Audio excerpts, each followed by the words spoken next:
Here, he goes over there. Okay. Jeanette, stand in front. Judge Janine, Chief Protocol. Thank you. Don't tell Monica. She's a strong leader. She just made television. Oh, sir. Okay. Thank you very much, everybody. It's an honor to be here for our friend Sergio Gore. Today we're thrilled to be in a swearing for the next ambassador to India and special envoy to South and Central Asia, which is a big deal, and Sergio will handle it better than anybody could handle it. So I just want to congratulate Sergio. Come here a minute, Sergio.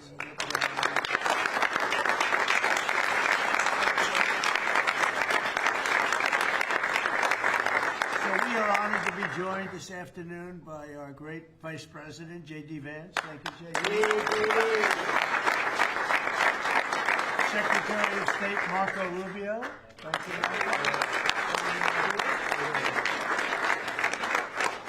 Secretary Scott Besson, who's doing a great job. Attorney General Pam Bondi. And U.S. Attorney Janine Pirro.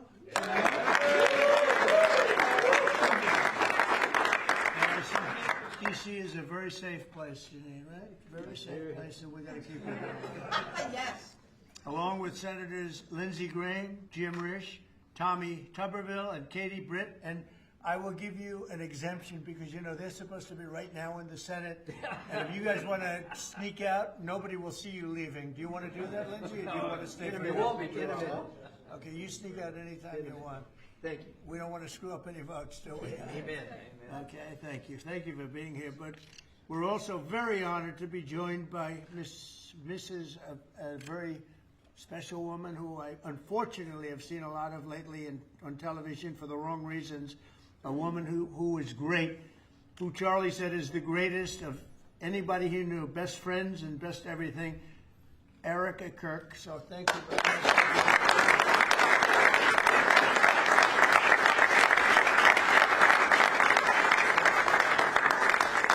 And as Erika knows, another special woman, Laura Ingram.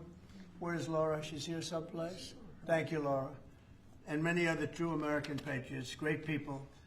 1 year ago, Sergio played a key role in helping us secure the most consequential presidential election victory in the history of our country. And from the day we won, he immediately began working to staff our new administration with the most talented team of any president. And we have had a great team. A couple of mistakes there, Sergio, but we won't mention them. They're gone. We got rid of them pretty quick. We found a couple we weren't thrilled with. We got them out of here. But as my director of office and presidential personnel from the early days of transition, Sergio's leadership was essential to fulfilling the historic mandate entrusted to us by the American people. And that's what we've done with the help. Here at the White House, we set new benchmarks for presidential staffing. Nobody's done it, I think, hopefully better, but certainly quicker. But I don't think anybody's done it better. We have great people, surrounded by the people that I really do love and like and respect. But we hired 4,000 appointees across every federal department in record time, including over 1,000 appointments on day one. So before we even got started, we had over 1,000 people working for us. Under Sergio's leadership, federal agencies and departments reached staffing levels of 95%, and it's faster than any administration in modern day history. And prior to his work on behalf of my 2024 campaign, Sergio had tremendous success as an entrepreneur in the publishing world. He even published my book, which went to #1. I was very happy because if it didn't, he wouldn't be here. But now I'm trusting Sergio to help strengthen one of our country's most important international relationships, and that's the strategic partnership with the Republic of India. It's a big deal. India is home to one of the world's oldest civilizations, the largest country in the world, actually, and it's got over 1.5 billion people. And we have a fantastic relationship with the Prime Minister, Modi, and Sergio's only enhanced that because he's become already friendly with the Prime Minister, knowing that Sergio is going to be the ambassador they would call constantly to say, let's get to know this man, and they like what they see. So I know you're going to have a great success over there. It's a very important relationship. But it's also the fastest growing middle class, and it's an important economic and strategic security partner in the Indo-Pacific region. It's an amazing country, actually. 1.5 billion people. China has 1.4 billion. Those are two big countries. As ambassador, Sergio will work to fortify our country's bond, promote investments in key U.S. industries and technologies, increase American energy exports, and expand our security cooperation. And you know, we're making a deal with India, a much different deal than we had in the past. So right now they don't love me, but they'll love us again. We're getting a fair deal, just a fair trade deal. We had pretty unfair trade deals. They're very good negotiators, Sergio, so you have to take a look at that, if you would, please. But we're getting close, Scott. I think we're pretty close to doing a deal that's good for everybody, right? In the old days, do you think Biden would ask that question? I don't think so. He'd say, how are we doing with India? He didn't know about India. He didn't know a damn thing. But that's okay. We had him. Likewise, in Sergio's role as special envoy to South and Central Asia, he'll be a key emissary to a very important group of nations at the crossroads between East and West. And last week, I was honored to host the leaders of 5 Central Asian countries here in the White House, and Sergio will be helping with all of that. We had an amazing meeting the other night at the White House, and I'm confident that Sergio will do an outstanding job and make our country and all of his friends very proud. But I'm very proud of Sergio. I've known him for a long time, and he's a great guy.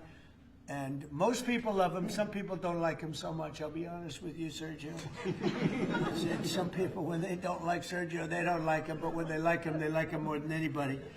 But most of them really are the like category. And I just want to say that I think he's going to be an outstanding representative for the United States of America. And it's a big deal. Being the ambassador to India is a big deal. So, Sergio, congratulations. I know you're going to do a fantastic job. Thank you.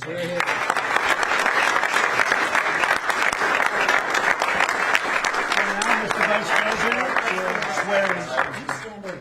Okay. Swear him in here. Left hand on, right hand up. Thank you, Judge. I appreciate the assistance. We have such a crowd here, you think we're swearing in a vice president, sir. Okay.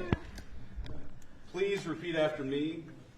I, Sergio Gore, I, Sergio Gore, do solemnly swear do solemnly swear that I will support and defend the Constitution of the United States that I will support and defend the Constitution of the United States against all enemies, foreign and domestic, against all enemies, foreign and domestic, that I will bear true faith and allegiance to the same, that I will bear true faith and allegiance to the same, that I take this obligation freely that I take this obligation freely without any mental reservation without any mental reservation or purpose of evasion, or purpose of evasion, and that I will well and faithfully and that I will well and faithfully discharge the duties discharge the duties of the office on which I am about to enter.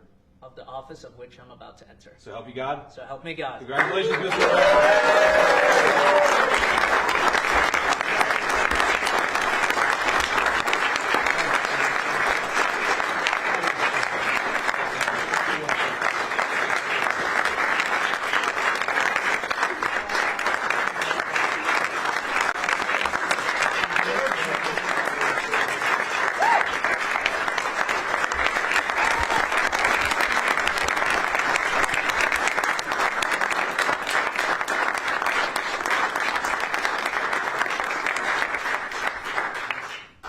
Mr. President, this is an honor of a lifetime. I want to thank first you, what you have done for this country before you came back in, the trouble that this country was facing. I mean, frankly, we were screwed. What you have achieved in 10 months has been historic, has surpassed any other presidency, and I fully believe what you will achieve in the next 3 years will never be beaten. So it has been an honor to serve you. I've been at your side for many years. I will continue to be there. And it's just an incredible honor. And I look forward to enhancing the relationship between our two nations. But again, thank you for entrusting me with this position. And I look forward to doing a great job for you. Thank you very much, Sergio.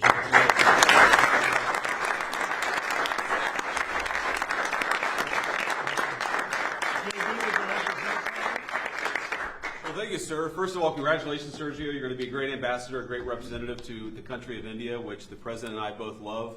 As a lot of you know, Sergio was a critical piece of what made the first 10 months such a great success. Obviously, the president's leadership is the most important thing, but you can't do a whole lot unless you've got good people around you. And Sergio did as much as anybody to ensure that the White House was staffed with the very best people, people who were loyal to the president, loyal to the country, and loyal to the agenda that we're trying to implement. So thank you all for being here. I think it's a great testament to you, Sergio, that you got multiple cabinet secretaries, Erika, Kirk, the President of the United States. This crowd would not turn out for just anybody, but it turned out for Sergio Gore. You're going to do a hell of a job, man.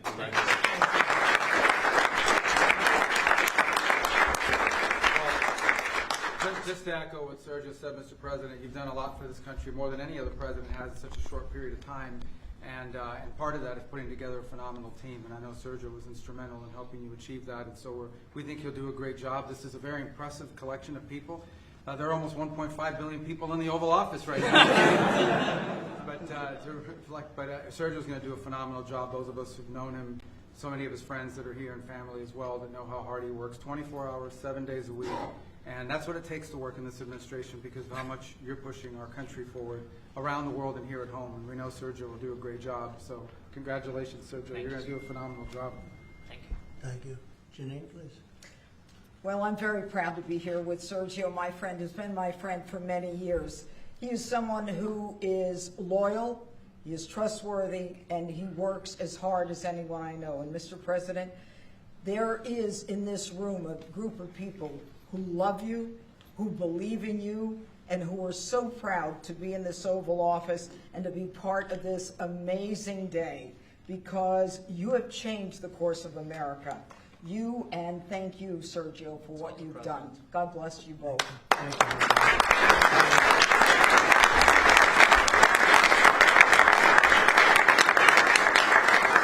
Well, he was also very good friends with a guy named Charlie. We just knew him as Charlie, and his wife, who we love so much, is here with us. And maybe you know how close they were together. Maybe, Erika, you could say a couple of words, please. Honor to, sir.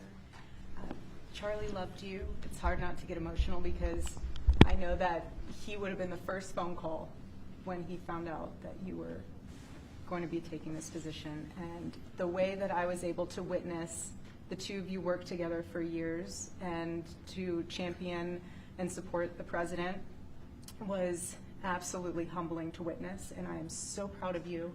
And Charlie is going to be with you every single day. In spirit, and I will be praying for you every day, because I know that this is just the beginning of an incredible opportunity for you. And sir, thank you for allowing Sergio to have this beautiful moment. Thank you very much. Thank you, Charlie. And that man's watching over us right now, right? Okay. Any questions? You mentioned senators that are here, Mr. President. Do you personally approve of the deal that's happening right now on Capitol Hill to end the government Well, it shutdown? depends what deal we're talking about. But if it's a deal I heard about, that's certainly, you know, they want to change the deal a little bit. But I would say so. I think based on everything I'm hearing, they haven't changed anything. And we have support from enough Democrats. And we're going to be opening up our country. It's too bad it was closed, but we'll be opening up our country very quickly. Mr. President, that deal does reverse the mass firings your administration put through during the shutdown. Did you sign off on that, and will you abide by that if this passes? Well, I will be. I'll abide by the deal. The deal is very good. We're not going to be giving $1.5 trillion to people that came in from jails and from, you know, the gangs and drug dealers and all of these others that they wanted to be given health care, which would have hurt our health care system. I hope that we're going to be able to have a health care where Lindsay and I were discussing it, Jim and I were discussing it, and Katie, we discussed it. We want a health care system where we pay the money to the people instead of the insurance companies. And I tell you, we're going to be working on that very hard over the next short period of time, where the people get the money. We're talking about trillions and trillions of dollars where the people get the money. Yes, please. The Syria president, sir, could you update us on your meeting? Did you come to any agreements? Say it. With the leader of Syria you had earlier, did you come to any agreements today? Well, I've had an agreement with him. He's a very strong leader. He comes from a very tough place, and he's a tough guy. I liked him. I get along with him. The president, the new president of Syria. And we'll do everything we can to make Syria successful, because that's part of the Middle East. We have peace now in the Middle East, first time that anyone can remember that ever happening.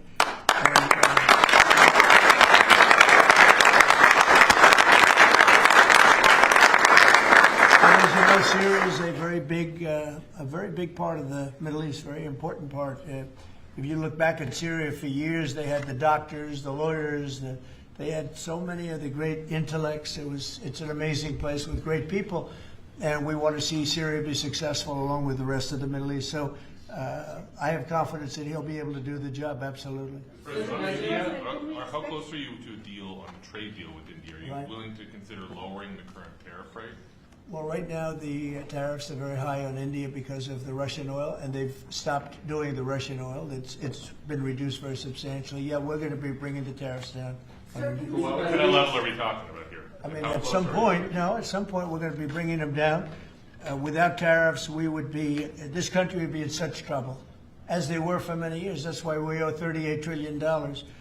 And one of the things we're going to do, we're going to issue a dividend to our middle income people and lower income people of about $2,000.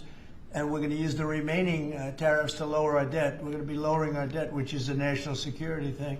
So we're doing a lot of good work. And the numbers were reported so incorrectly.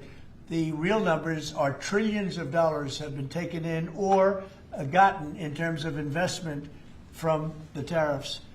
And so if that were ever reversed, it would be a disaster. Frankly, it would be a national security problem for our country. And nobody thinks it's going to be reversed. I think we had a very good court case. As you know, it's before the Supreme Court right now. But if that were ever reversed, people are saying, oh, it's $1 billion. Some people said, oh, it's $2 billion. Well, that obviously we can handle very easily. But this is trillions of dollars we're talking about in terms of the tariff income and all the investment income that's come into our country. We have more than, I would say right now, more than $18 trillion. The biggest number ever is a tiny fraction of that for any country. China, the United States, the biggest number ever. If you look at the past administration, Biden, he did less than $1 trillion in 4 years. We're over $18 trillion. By the time my first year ends, we're going to have over $20 trillion of investment coming into the United States. It's unheard of. We have AI factories. We're leading China by a lot. We have cars and car plants coming in by more than we've ever had built before. All of that would go away if we lose the tariff case. So all of it would go away. So they're not giving the right numbers. It would be an economic disaster. It would be a national security disaster if we lost the case in the Supreme Court. Daniel, Can we back to that tariff Yes. rebate, this is an idea that you've been talking about for months. This is going to directly and positively impact millions of Americans.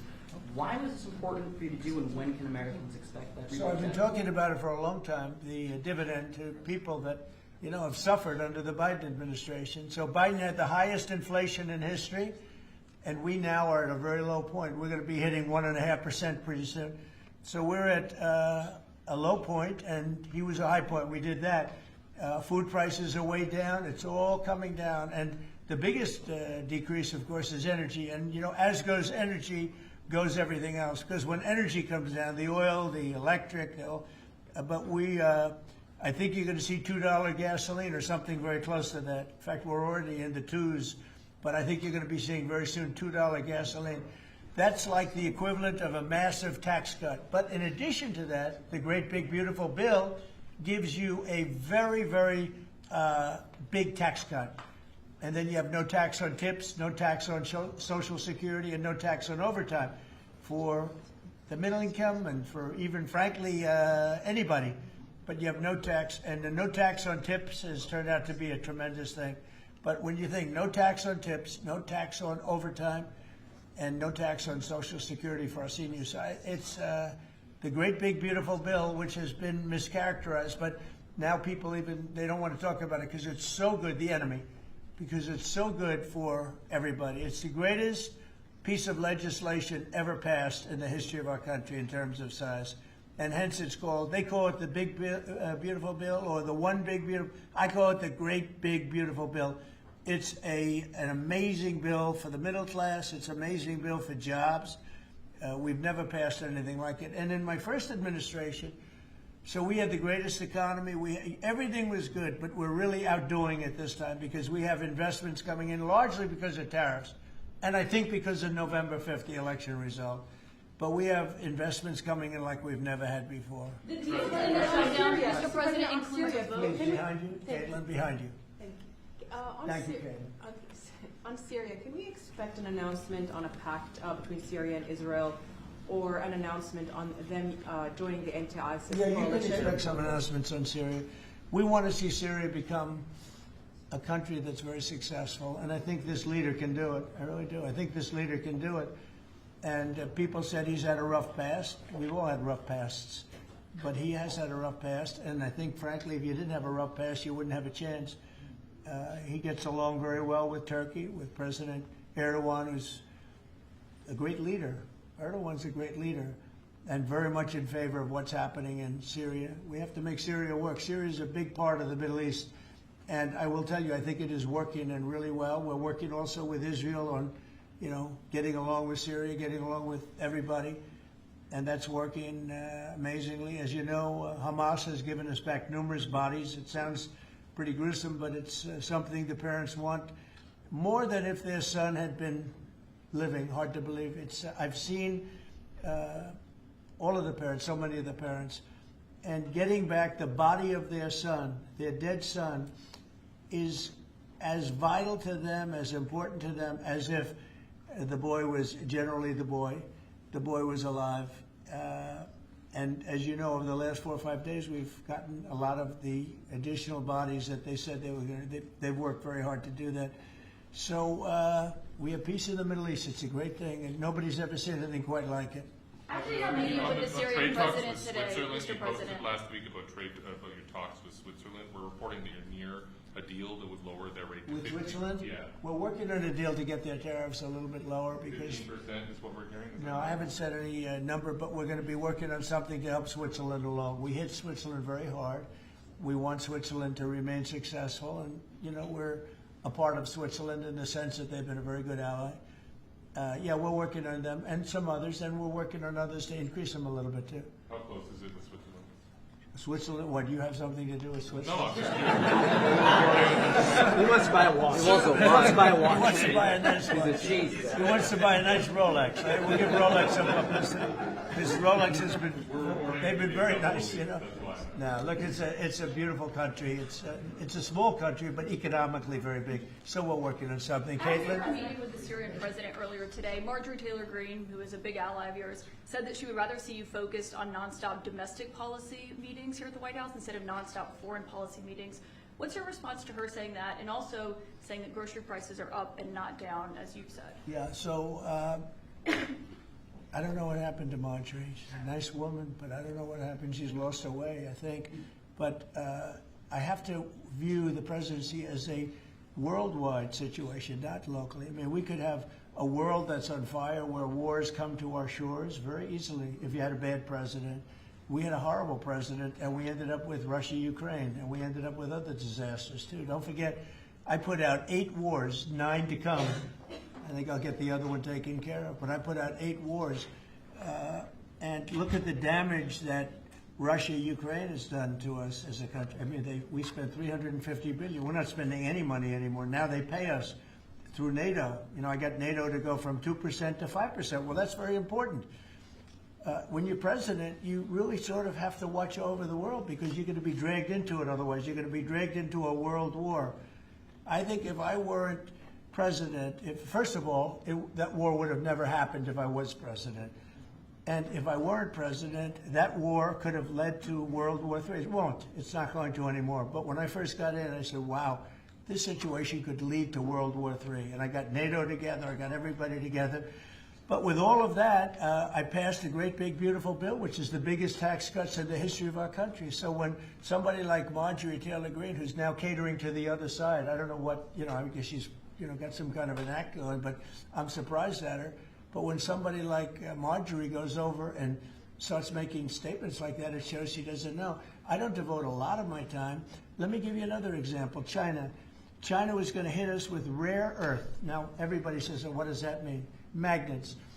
If China refused to give magnets, because they have a monopoly on magnets, because they were allowed to happen over a 32-year period, there wouldn't be a car made in the entire world. There wouldn't be a radio. There wouldn't be a television. There wouldn't be internet. There wouldn't be anything because magnets are such a part. Now, nobody knows what magnets are, and not overly sophisticated, but to build a magnet system would take 2 years. So if I weren't able to say to China, look, if you're going to do that to us, we're going to charge you 158% tariff. It was 100% on top of 58%. And China called up immediately and said, we will make peace. And we made peace. We made a great deal. We made an unbelievable deal. China's paying tariffs to the United States, not the United States paying tariffs to China, which has always been the way it was. Nobody can believe these deals. But so when somebody makes a statement about he's devoting time to the world, well, the world is the United States, because if the world's in trouble or if the world is ripping us off, you know, the world was ripping us off before I came here. Europe was getting massive tariffs. They were sending us 9-10 million cars a year. We were sending them none. They were not taking our agriculture. We were taking massive amounts of their. It was so unfair. Now we have a deal where $950 billion is coming into the United States because of me and because of tariffs. So if I don't do all these things, our country is doing very poorly. So, you know, it's easy to say, oh, don't worry about the world. But the world is turning out to be our biggest customer. The world was on fire. And we could have been in that fire very easily if you didn't have a president that knew what he was doing. Can you guarantee to Americans that travel is going to go back to normal once the government all the air It'll travel go better delays. than normal. You know why? When the government reopens. Yeah, sure. It'll be much better than normal because we're buying the most sophisticated avionics and, you know, technology for our control towers. And we didn't have that. We had a guy named Buttigieg. Edge, they say is the best way. Just say two edges, like off the edge of a cliff, which is where they were taking us, by the way. Buttigieg was the Secretary of Transportation, and he spent billions of dollars trying to patch together our air traffic control system, which was a conglomeration of all different systems in all different cities. They had hundreds of companies working on it. And they were spending billions of dollars. And when they turned it on, it didn't work. It didn't even work a little bit. That's why you had a helicopter crashing into an airplane, that if we had a great system, bells and whistles would have started going off. So we are now in the process. We're in final bids of getting the finest system anywhere in the world. I've analyzed it. Sean Duffy has been working really hard on it, doing a fantastic job, by the way.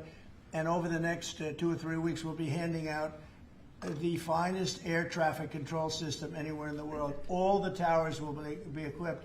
They were going copper wire into glass wire into other types of wire. And if you knew anything, you know copper wire doesn't work with glass. You know glass doesn't work with other substances. And they spent billions of dollars, and when they turned it on, nothing happened, okay? We're getting the most sophisticated, all brand new. Every control tower will have the same exact system. It'll be the most sophisticated system by far in the world. And what we've done is we've looked around other countries and we've taken the absolute best systems in every different form, because there are different. You have lots of different companies like IBM and Raytheon and a lot of great companies. They're all bidding, and we're going to pick the best one, and it'll get built relatively quickly.